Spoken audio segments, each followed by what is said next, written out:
Hello, welcome back. Welcome to Let's Talk Sports with Rick Manarino. Thank you for tuning in.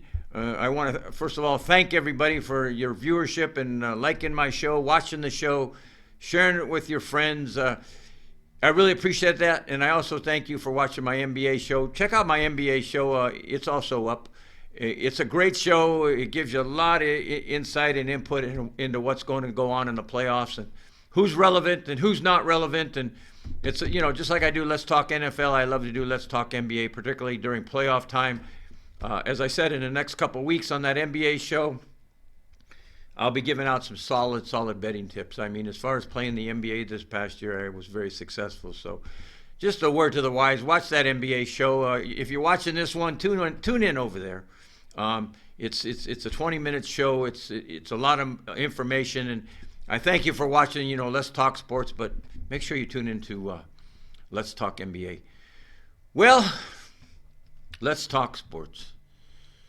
NCAA tournament basketball, March Madness. What a year, man! What a year we had. It was a great year of competitive college basketball, and also the tournament was great. A lot of upsets. St. Peter's, what a great story. Miami was another great story. And when you think about it, North Carolina makes it to the finals, and they were an 8 seed. So, foregone conclusion. I, in the beginning, said Kansas would win it all. If you go back to my last show a couple weeks ago concerning March Madness, I said Kansas will win it all, and that's what happened. It's funny for the betting public, though. Kansas was favored by 4 points. They end up winning by 3, and that's interesting because at the end of the game, if you're a bettor, you know what happened. Kansas has got the ball with, 3.4 seconds or something. They inbound the ball, and the guy's going to get fouled, so they're going to make a couple more points, and they're going to be up by 5 points. But the kid steps out of bounds. North Carolina gets the ball back, chance to tie. They're down by 3. They miss the shot. The kid Love from North Carolina shoots the shot, just misses. The game is over. Kansas made an incredible comeback. It never happened. A team 16 points down at one point in the first half has never come back and won a game. And, I mean, they were down 15 at half, but at one point they were down 16 points. Great comeback, and I was really surprised, for all of you that watched the game, I was really surprised by how poorly Kansas really was hurting themselves in the first half. They were doing things that they don't do. They were walking the ball up the floor. They were slow playing it instead of being that team that just gets the rebound and runs and gets up that floor and gets a lot of dunks and good shots. And they came back in that second half, and in true to form, they were the best team this year, and I really thought they were going to win it all. I'm just surprised for the betting public. People that bet North Carolina won that bet because it was 4.5 points wherever you bet it. Kansas wins by 3, so Kansas gets the win, but the people that had the North Carolina side of the bet won it, so good for you. And, in the end, I told all my friends that Kansas would win that game big. And, big to me, as they all know, is generally 10 points or more. Just like Baylor had done the year before to Gonzaga. I had given out that Baylor game and said it would be big, but Kansas didn't win big, but they won it. Congratulations. It was their year. We go on to the next year. I already see a lot of these kids signing up for the NBA and not coming back next year, freshmen and sophomores. NCAA basketball is tough. It's forever changing. It just doesn't happen like that in football, college football, where they leave after 2 years. And it's really, really tough, what happens in college basketball and how fast they go to the NBA. And it's a forever turning cycle in college basketball. But again, congratulations to Kansas. And when the president of the NCAA gave out the trophy, he called them Kansas City, and I'm thinking, man, you just got to say a few words and give the award to the right team, and to not say the University of Kansas and to say Kansas City. Wow. I was kind of surprised, folks. That's a professional. I would love to have given out that trophy, but I'm not a big name out there. One day maybe. But the guys, of course, the announcers did a great job, and they do the good interviews, and it was fun. It was fun. And that kid Abaji for Kansas was the player of the tournament, and he won that award. And I kind of found it interesting because I didn't think that he was the best player on Kansas in the tournament. I thought the kid in the middle, the center, was. And Abaji didn't play that well in that last game, but he won the MVP. congratulations. That kid Brown played very, very well for Kansas also. So he's the one who brought him back, actually, and got their motor started in the second half. That kid Brown had like 8 quick points. So congratulations. Let's move on to something that's very, very exciting this weekend. We've got the Masters tournament. Golf, PGA Golf Masters tournament at a beautiful, beautiful golf course in Augusta, Georgia. Yesterday they had the par 3, and that got shortened, and I don't even know who won that thing. It was, that's a fun thing they do with families, and that got rain, and I hope that, we're going to have clear skies. I didn't check the weather report, but I hope it's a great, clean, clear skies master as opposed to delays because of lightning strikes in the area. But, it's wide open. And Jon Rahm, of course, is the man. Jon Rahm is, the number 1 player in the world right now. He's big, physical, and just a really good golfer. So, a lot of people, they'll be looking at Rahm. There's other guys out there. Thomas is right there. I think he'll have a good tournament. Rory McIlroy, I'm looking for him to maybe have a little magic in this tournament. Jordan Spieth's been playing pretty good. He had a couple of really bad years. And, I just hope that maybe he has a tournament. Maybe he's going to be the guy. But, the story of the tournament and what brings the numbers and brings the people is after that big car accident Tiger had, almost lost his leg back last February, back on, in 2021. Tiger had that terrible car accident, and they said that he would be lucky to walk again. Well, Tiger announced that he's playing in the tournament, and I know it started. I filmed this show on Thursday, so I know it started on Thursday.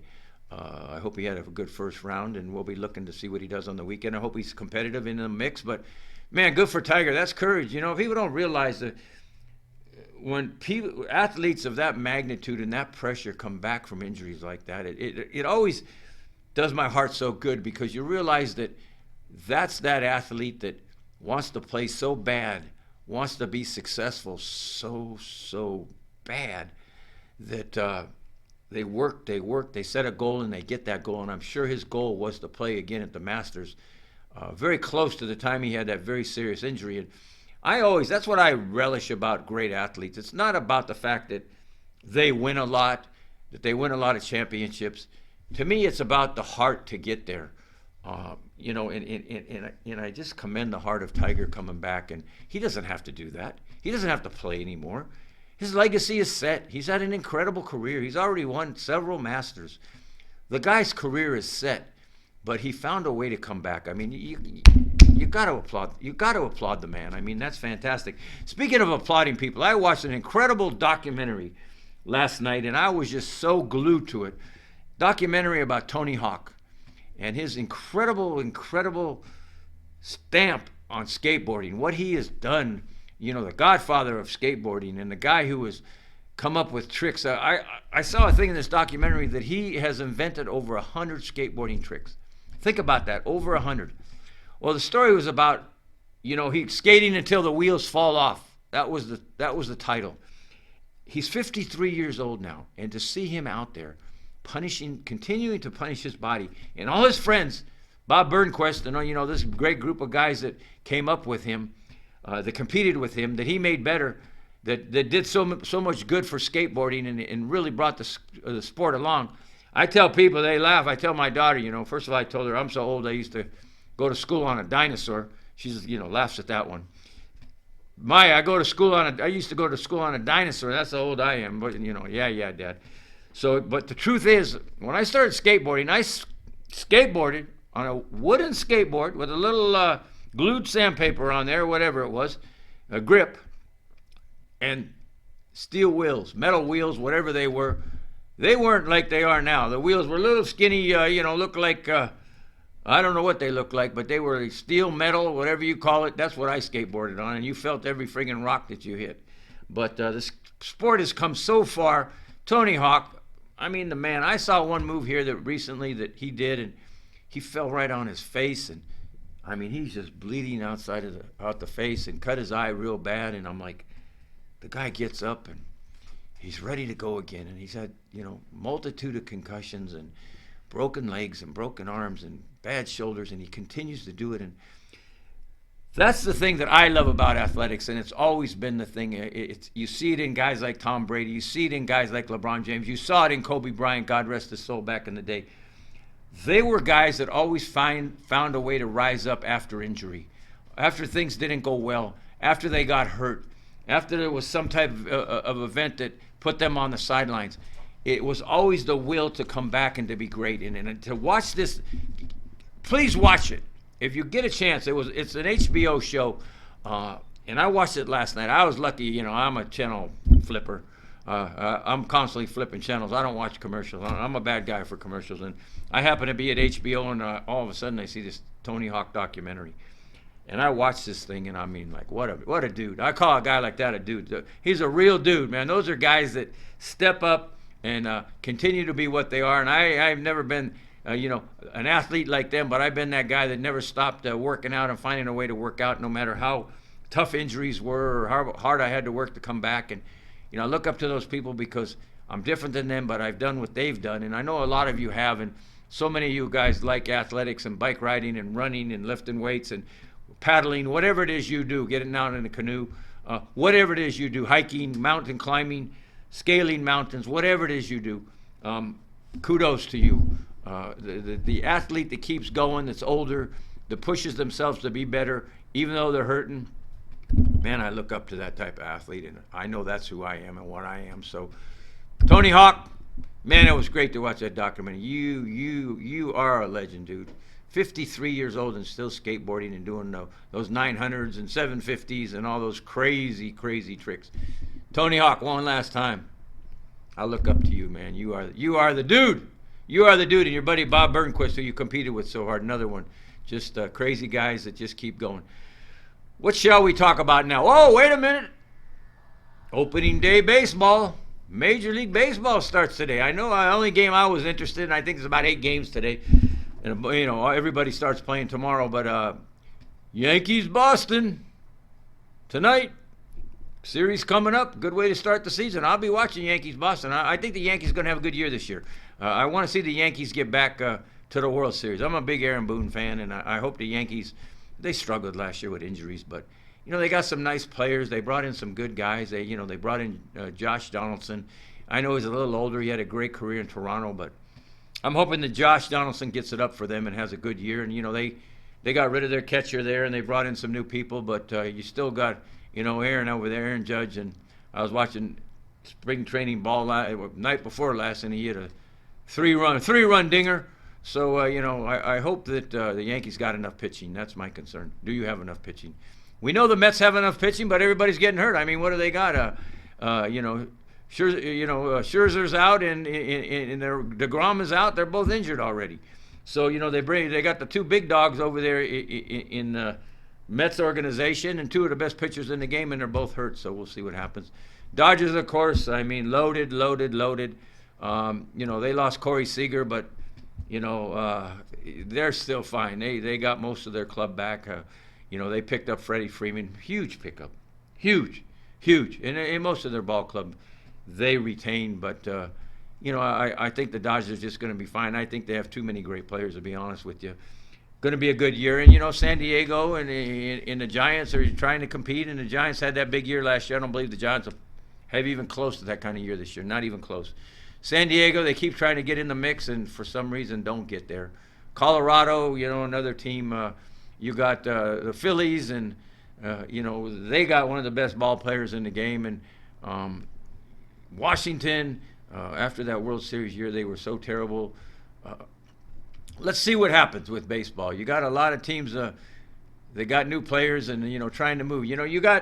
It's interesting. Houston has lost a lot of good players, so we're going to see what happens. My heartfelt dedication to a team this year is just like last year, the Angels. I just want the Angels to get there. I mean, every year they have these injuries, and last year they got people out all year, and they got a great player in Ohtani, and that's a good team. Mike Trout was out all year, and Rendon came from Washington after that great year at third base for them and the great playoffs. And Rendon hasn't even played in 2 years for the Angels. I hope he can stay healthy. But Angels, let's be healthy. Let's have a healthy year. Give Joe Madden a real good year this year. I know Joe's probably going to be retiring soon, but he's a great manager. The Angels, man, gosh, get there. Have a good year. Dodgers are going to have a good year. Again, this may be the Mets' year.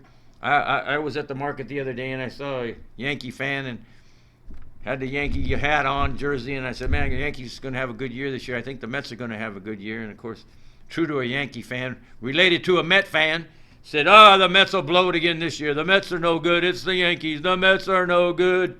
So we'll see what happens.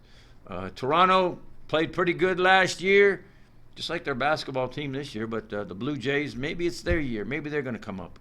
I don't know. Boston should play well. Cleveland, they play well and then they hit the playoffs and they don't win, just like the White Sox last year. White Sox had an incredible year in the American League. Didn't get there. Texas Rangers, it's been several years. Oakland, we can talk about all the teams and who's going to do what, but, I'd like to see a Dodger-Angel World Series. Los Angeles Dodgers versus Los Angeles Angels. Let's see it happen. Doubtful, but look for the Dodgers to be in the World Series. That team is loaded, man. That is a loaded ball club. Facing them, I hope, in the end, it's probably going to be the Yankees or one of those teams over there, the White Sox, Cleveland. Who's it going to be? Boston? I don't know. We're looking for, we know it's probably not going to be a team like Detroit. Detroit every year, my God. I just hope that Detroit team comes around and by All-Star break, they're out of it. I mean, Detroit, come on. Pittsburgh, come on. What's happened to you in Pittsburgh? Cincinnati was a little bit improved. All these storied organizations just are not playing great ball. But let's enjoy Major League Baseball. It's a long season. It's early. I don't watch it much. I get into NBA playoffs about now. And, I'll watch it. Usually I turn baseball games on about 9:30, 10 o'clock at night and catch the last couple innings out here on the West Coast. So that's my big thing. And to finish with on Let's Talk Sports this week, we've got the Kentucky Derby coming up. All the preps are pretty much done. I think we have a couple more prep races for the Kentucky Derby. Who's your Kentucky Derby horse? I'd like to find out who you like. First Saturday in May, of course, Kentucky Derby. That's one of my funnest events of all, in all sports, is the Kentucky Derby and that whole Triple Crown series. Let's see if we have a Triple Crown winner this year. Let me know who you like. I'll have a couple picks for you in the next couple of weeks. But, sports is heating up. Enjoy that Masters this weekend. Take the time and watch it. Major League Baseball. We've got a UFC event this weekend. I believe it's in Florida. I don't know. I didn't really like that many names in it. So, personally, I won't be watching UFC. But all of you UFC fans, enjoy that this weekend. And, I'll probably be going watch the new Batman movie with my daughter or something. But I'll be watching some baseball. NBA, it's anticlimactic at this point. The teams that are in are going to be in, and the teams that are out are going to be out. So, anyways, have a great weekend. Enjoy the Masters. Enjoy your family. Always enjoy sports. And make those smart bets and make some money. God bless. Great seeing you. Again, thanks for being my friend. Thanks for watching this show. And check out my NBA show. It goes hand in hand with this show. Have a great one. God bless you all. And thank you so much for watching. See you soon.